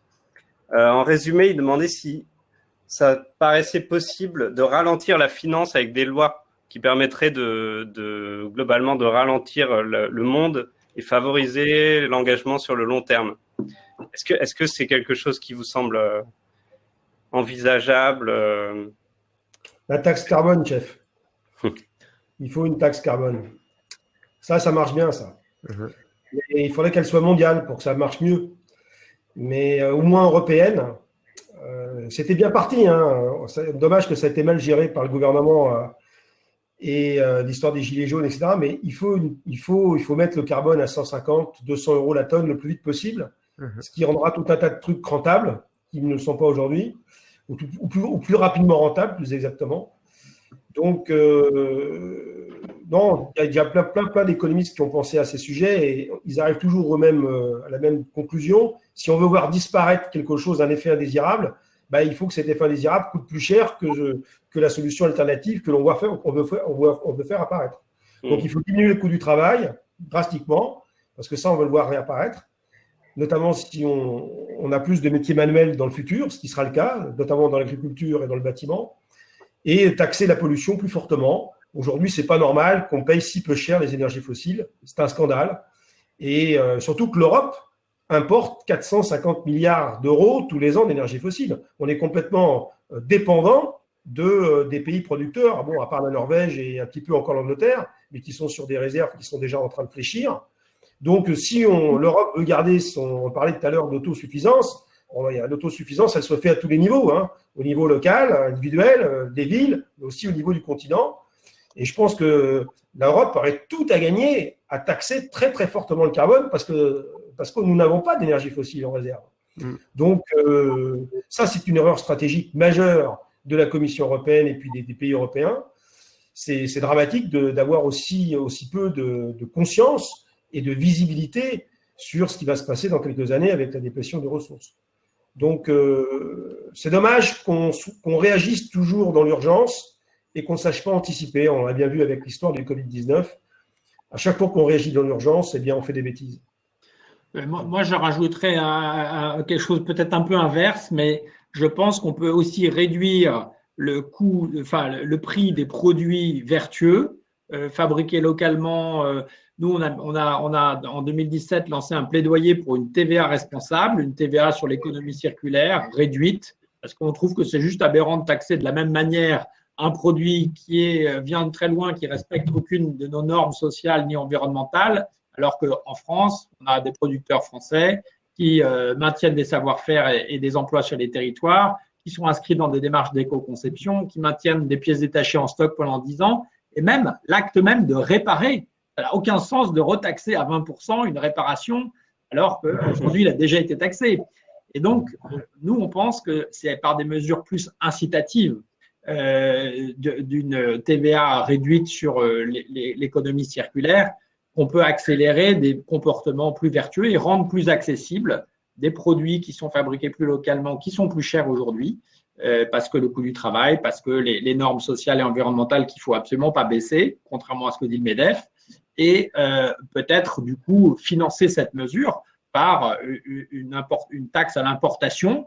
Il faut quand même considérer aujourd'hui, dans notre secteur, on travaille dans le textile avec la CAMIF, avec des fabricants de textiles maison, dans le Nord ou dans les Vosges, qui maintiennent des filières entières pour faire encore le tissage, la confection, la teinture, et qui nous disent, quand on fait notre tour du Made in France chaque année, on est soumis à une concurrence de produits grand import du Bangladesh, qui ne respectent aucune norme sociale, comme on le sait, et environnementale. Hein, quand ils font des housses de couette vertes, la rivière est verte. Eh bien, nous, on a évidemment des usines de recyclage de l'eau qui sont extrêmement coûteuses. On fait ces investissements et c'est normal. Mais c'est pas normal qu'on soit soumis à une inéquité sur l'import parce que ces produits rentrent sans taxe, sans droit de douane. Et sachez que les 2 tiers de la pollution ne sont pas faites au moment de la production, elles sont faites dans nos machines lors du premier lavage. Donc, on importe même la pollution. C'est juste aberrant. Donc, oui, il faut réviser la fiscalité. Il faut que l'État puisse jouer sur le levier réglementaire, mais aussi sur le levier fiscal pour rendre les produits vertueux plus accessibles. Super, je vote pour. Moi aussi. Allez, je vote pour la TVA responsable. Je vais vous mettre le lien parce qu'on a fait une pétition en ligne. C'était il y a 3 ans, hein, mais on avait recueilli 10 000 signataires que j'avais remis à Nicolas Hulot et qui m'a dit non, mais on ne peut pas toucher la TVA, c'est pas possible, en Europe, c'est pas possible. Or, en Europe du Nord, quand on fait réparer son vélo, c'est avec un taux de TVA réduit divisé par 2. Donc, ça doit bien être possible quelque part. Honneur. Merci beaucoup à tous. Merci. Emery, donc, tu nous as déjà donné ta principale recommandation, aller en forêt. Quelle est l'œuvre que tu veux mettre en avant et que tu recommandes aux gens qui nous regardent? Alors, un film, c'est Il était une forêt de Luc Jacquet. Ah, super. Parfait. C'est un magnifique film. Je l'ai vu avec mes enfants, je l'ai revu avec plaisir et ça fait du bien. Merci. Luc Jacquet qu'on salue, qui est également dans la campagne La Pire Excuse. Aurélie, qu'en dis-tu? Moi, j'ai un documentaire à recommander. Enquête de sens, si vous ne l'avez pas vu. Enquête? Enquête de sens. Voilà, vous pouvez la voir librement sur Internet. D'accord. Et qu'est-ce que tu recommandes de transformer, de modifier? Je l'ai dit tout à l'heure, pour moi, je crois qu'avant tout, le changement, c'est l'optimisme et voilà, et être positif et voir le verre à moitié plein, ça commence par là. C'est un changement évidemment individuel avant tout et c'est fondamental de commencer à voir, voilà, à croire aux choses, à croire que c'est possible et avoir ces signaux faibles pour que les choses basculent. D'accord. Merci pour cette touche d'optimisme sur la fin. Tristan? Tout à fait d'accord avec ça. Moi, je dirais l'espérance. Croire qu'on peut résoudre la question climatique, y croire en tout cas, et ne pas se résoudre. Et donc, et comme ouvrage, un de mes ouvrages préférés, c'est La révolution d'un seul brin de paille de Masanobu Fukuoka. C'est un peu l'ancêtre de la permaculture. C'est un petit essai à la fois agricole et philosophique. Et donc, c'est un outil qui peut être utile aussi pour aller planter un arbre ou des tomates pour les Parisiens qui ont été confinés ou pour le faire dès maintenant pour ceux qui sont à la campagne. Super, merci beaucoup. Si tu peux nous le noter dans les questions. Ouais. Fabrice, tu as le mot de la fin. Oui, alors moi, ce que je pourrais recommander, c'est des podcasts. Deux excellents podcasts d'Alexia Soyeux qui s'appellent Présage, que je vous recommande. Je les ai tous écoutés quand je cours le matin. C'est vraiment génial. Et les podcasts également de Sylvia Amicone, qui est une journaliste de TF1 qui travaille beaucoup avec LCI. Et elle a créé les podcasts Impact Positif, où elle présente des entrepreneurs, je crois qu'il y a été d'ailleurs, Emery, des entrepreneurs qui proposent des solutions, des solutions pour construire le monde d'après. C'est excellent comme podcast. Et puis un livre, j'ai adoré, je l'ai lu 2 fois, le dernier livre de Philippe Biwix, Le bonheur était pour demain. C'est vraiment un ouvrage de référence, j'en lis beaucoup, mais alors celui-là, il m'a vraiment bluffé. J'avais déjà pas mal aimé l'âge des low-tech, mais le bonheur était pour demain, c'est quelque chose. Donc, voilà ce que je voulais dire. C'est un constat, si tu peux, sans révéler, c'est un constat assez dur, il me semble. C'est un constat lucide. C'est un ingénieur, Biwix. Il est lucide, mais sans apporter de solution directement, il montre en tout cas ce qu'il ne faut pas faire. Donc c'est quand même un livre important pour ceux qui veulent changer, pour éviter de pousser des fausses bonnes solutions, parce qu'il y a vraiment dans tout ce qu'on dit, il y a des fausses bonnes solutions, notamment sur les énergies renouvelables, notamment sur des modes de consommation qu'on pourrait croire vertueux mais qui ne le sont pas. Donc c'est important d'être lucide sur la façon de transitionner, par exemple. Et Biwix apporte vraiment un éclairage tout à fait intéressant. Par rapport à l'âge des low-tech, est-ce qu'il y a une progression de ce livre-là? Est-ce qu'il vaut mieux lire l'âge des low-tech avant et celui-là ensuite? Non. Le bonheur était pour demain. C'est un livre qui est complètement différent de l'âge des low-tech. Il n'a pas voulu refaire le même livre. Souvent, les écrivains refont plusieurs fois le même livre, mais là, c'est pas le cas. L'âge des low-tech, c'est l'explication de la dimension finie des ressources minérales et des métaux. On comprend bien ce qu'il y a derrière, alors que le bonheur était pour demain, c'est plus une approche sur une nouvelle philosophie de vie, en fait, basée sur une resynchronisation avec ce que la nature peut faire et ne peut pas faire. Donc, c'est là que c'est très intéressant. Okay. Très bien. Eh ben, merci beaucoup à toutes et à tous d'avoir été là. C'est vraiment un échange très, très, très intéressant. Donc, la vidéo sera en ligne dans la soirée. Donc, n'hésitez pas à la regarder pour ceux et celles qui n'étaient pas en direct et à la faire suivre. À très bientôt. Bonne fin de confinement. Bon courage. Merci, Grégory. Ensemble, hein, pour transformer tout ça dans un délai extrêmement court. Merci à tous. Merci. À bientôt. Bonne soirée. Au revoir. Au revoir. Au revoir.